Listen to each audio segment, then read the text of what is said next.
Kenapa pulau yang satu ini sangat seksi dan sering diperebutkan? Di bagian utara bumi, dekat dengan kutub utara, terdapat sebuah pulau raksasa di antara Laut Atlantik dan Arktik. Pulau tersebut dikenal sebagai Greenland. Walaupun namanya Greenland atau tanah hijau, namun pulau ini malah 80% daratannya tertutupi oleh salju. Sementara bagian daratan yang terekspos ke permukaan hanya sekitar 20%, atau sekitar 410.000 km persegi. Greenland merupakan pulau terbesar di bumi, yang memiliki luas area sekitar 2.166.086 km persegi. Namun lebih dari 1,7 juta daratannya tertutupi oleh lapisan es.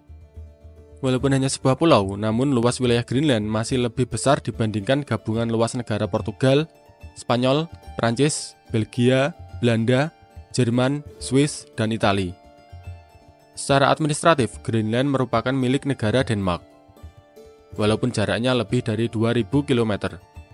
Lebih jauh dibandingkan jarak Greenland ke Islandia maupun Kanada. Bahkan luas negara Denmark hanya 43.094 km persegi, atau hanya sekitar 2% dari luas Greenland. Status Greenland sampai saat ini masih menjadi daerah otonomi dari kerajaan Denmark, karena secara ekonomi Greenland belum bisa mandiri, alias masih bergantung dengan Denmark. Greenland hanya dihuni kurang dari 57.000 penduduk per tahun 2024. Kota terbesarnya adalah Nuuk yang berpopulasi sekitar 18.000 orang.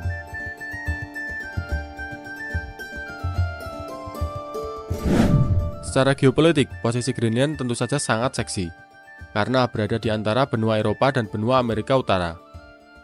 Dan negara yang sangat tertarik untuk memiliki pulau Greenland tentu saja tidak lain dan tidak bukan adalah Amerika. Di awal tahun 2025, Presiden terpilih Amerika, Donald Trump, yang menjabat untuk kedua kalinya, menyatakan bahwa ingin membeli Greenland dari Denmark. Alasan Trump ingin membeli Greenland adalah untuk meningkatkan keamanan. We need Greenland for national security purposes. I've been told that for a long time, long before I even ran. I mean, people have been talking about it for a long time. Ya, kalau Amerika sudah ngomong masalah keamanan, terutama di wilayah Arktik atau di sekitar kutub utara, tentu saja tidak bakal jauh-jauh dengan Rusia. Ya, dengan bergabungnya Greenland dengan Amerika, tentu saja akan memberikan kesempatan bagi Amerika untuk mendirikan pangkalan militer di sekitar Greenland. Dan tujuannya tidak lain dan tidak bukan adalah untuk mengawasi, memata-matai aktivitas Rusia di sekitar Laut Arktik atau di sekitar kutub utara. Sebenarnya, ini bukan pertama kalinya Amerika menyatakan keinginan untuk mengakuisisi Greenland dari Denmark. Pada tahun 1946, Amerika juga pernah berusaha untuk membeli Greenland dari Denmark. Bahkan saat itu, pemerintah Amerika Serikat menawarkan sekitar 100 juta US dollar dalam bentuk emas untuk mengakuisisi Greenland dari Denmark, yang kalau dikurskan sekarang itu sekitar 1 miliar dolar US. Namun pada akhirnya keinginan Amerika untuk mengakuisisi Greenland gagal. Di tahun 2025, isu USA ingin mengakuisisi Greenland mencuat kembali. Setelah Presiden terpilih Trump secara terang-terangan mengutarakan keinginannya membeli pulau raksasa tersebut. Apalagi muncul selentingan-selentingan yang menyatakan bahwa mayoritas penduduk Greenland setuju untuk bergabung dengan Amerika. Salah satunya polling yang diterbitkan oleh Patriot Polling yang menyebutkan bahwa lebih dari 57% penduduk Greenland setuju untuk bergabung dengan Amerika. Data tersebut berasal dari 416 responden yang merupakan penduduk Greenland, yang dimintai pendapat terkait isu Amerika yang ingin membeli Greenland. Dan mayoritas menjawab setuju. Tapi ya kita tidak tahu itu data beneran atau tidak. Anyway, kalau Amerika ingin mengakuisisi suatu wilayah dengan alasan keamanan atau apapun itu, tentu saja kita tidak bisa percaya begitu saja.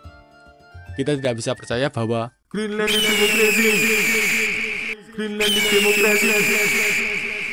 Pasti ada sumber daya alam yang sangat berharga yang ingin diakuisisi atau dimiliki Amerika. Ya, seperti sebelum-sebelumnya lah. Lalu sebenarnya sumber daya alam apa sih yang berada di Greenland? Yang tentunya memiliki nilai ekonomis yang sangat besar, sehingga Amerika sangat tertarik untuk mengambil Greenland dari Denmark. Kita bisa mengetahui sumber daya geologi yang berada di Greenland lewat portal GEOS atau dari Geological Society Denmark and Greenland. Kita bisa menemukan lokasi-lokasi mana saja yang telah dilakukan asesmen, serta mineral-mineral apa saja atau sumber daya geologi apa saja yang ditemukan di sana. Di Greenland terdapat 1.273 lokasi yang memiliki kandungan mineral ekonomis, mulai dari 316 lokasi yang mengandung bahan metal dasar seperti tembaga, timbal, dan seng. Kemudian 221 lokasi dengan kandungan ferroalloy seperti besi, kromium, tungsten, hingga nikel. Ada pula logam mulia seperti emas, perak, dan platinum yang ditemukan di 184 lokasi. Belum lagi ada 84 lokasi yang juga ditemukan batu mulia yang memiliki nilai ekonomis tinggi, seperti intan, rubi, dan juga safir. Dan tentunya masih banyak mineral-mineral lain yang bersifat ekonomis yang juga ditemukan di Greenland.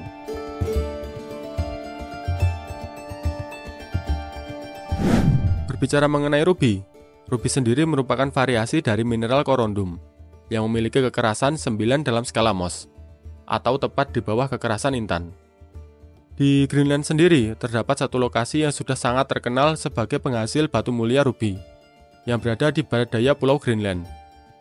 Tempat tersebut dekat dengan sebuah pulau kecil yang dikenal sebagai Fiskenaset, atau ya itulah pokoknya, susah disebutnya. Bahkan rubi tertua yang pernah ditemukan di bumi juga berasal dari Greenland, yang berusia lebih dari 3 miliar tahun yang lalu. Temuan tersebut merupakan hal yang sangat wajar, karena di Greenland juga terdapat kraton, atau bagian lempeng benua tertua di bumi.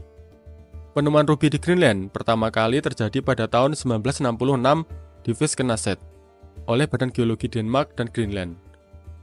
Baru sekitar tahun 1970-an sampai 1980-an mulai diteliti secara intensif untuk kebutuhan yang lebih komersil. Walaupun seperti itu, sebenarnya penduduk asli Greenland, yaitu suku Inuit, sebenarnya sudah mengenal batu berwarna pink hingga kemerahan tersebut sejak lama. Di tahun 2004, The True North Gems mengekstraksi sekitar 100 kg sampel batuan di Epelatok dan mendapatkan sekitar 533 gram rubi kualitas gem atau kualitas A. Selain tempat tersebut, masih terdapat banyak tempat yang dilakukan eksplorasi di sana. Di Greenland juga masih banyak mineral lain yang tergolong sebagai batu mulia yang ditemukan, seperti intan, safir, kornerupin, lazurit, amazonit, tuktupit, dan juga greenlandit. Belum lagi mineral yang berada pada kategori semi-precious gems seperti ametis, kalsedon, turmalin, dan sebagainya.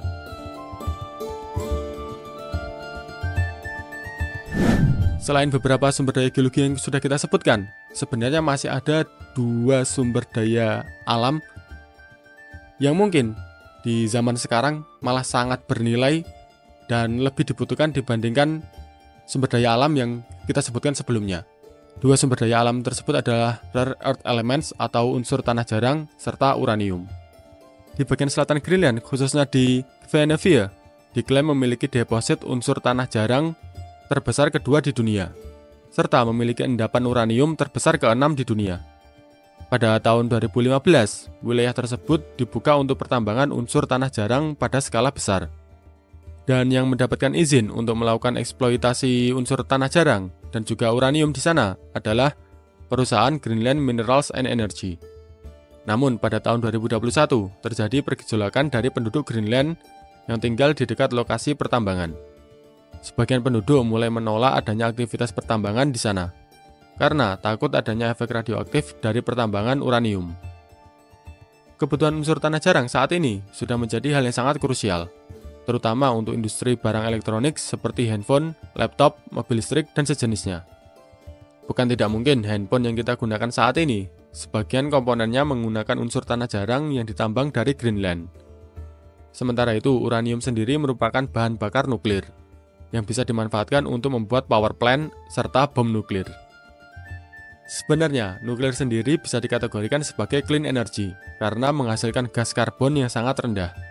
Namun masih banyak masyarakat yang takut terhadap jenis energi ini, karena jika terjadi kebocoran, bisa menyebabkan efek radiasi yang bisa bertahan puluhan hingga ratusan tahun. Yang menarik dari perusahaan yang mendapatkan izin penambangan unsur tanah jarang dan juga uranium di sana, yaitu Greenland Minerals and Energy. Perusahaan tersebut ternyata bukan perusahaan Denmark atau dari Greenland, merupakan perusahaan asal Australia. Tetapi pemegang saham mayoritasnya adalah Shanghai Resources, yang merupakan perusahaan pengolahan REE atau unsur tanah jarang dari Cina. Cina lagi. Bisa bertambah bernafsu ini Amerika. Belum lagi sumber daya hidrokarbon yang berupa minyak dan gas alam yang melimpah baik di daratan maupun di perairan.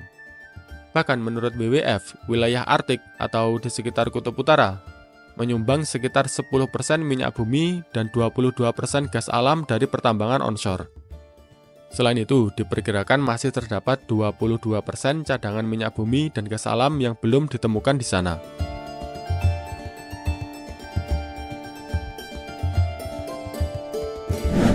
Yang perlu dipahami bahwa sumber daya mineral dan juga hidrokarbon di Greenland itu ditemukan di 20% wilayahnya yang tentunya tidak tertutupi oleh es atau terekspos.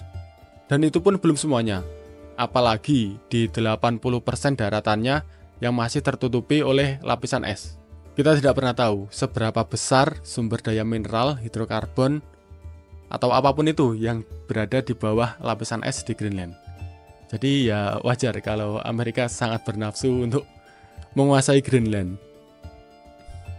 Udah gitu aja, terima kasih yang udah nonton, udah komen, udah subscribe. Seperti biasa, jika kalian punya pertanyaan, tulis di kolom komentar. Terima kasih, see you next time.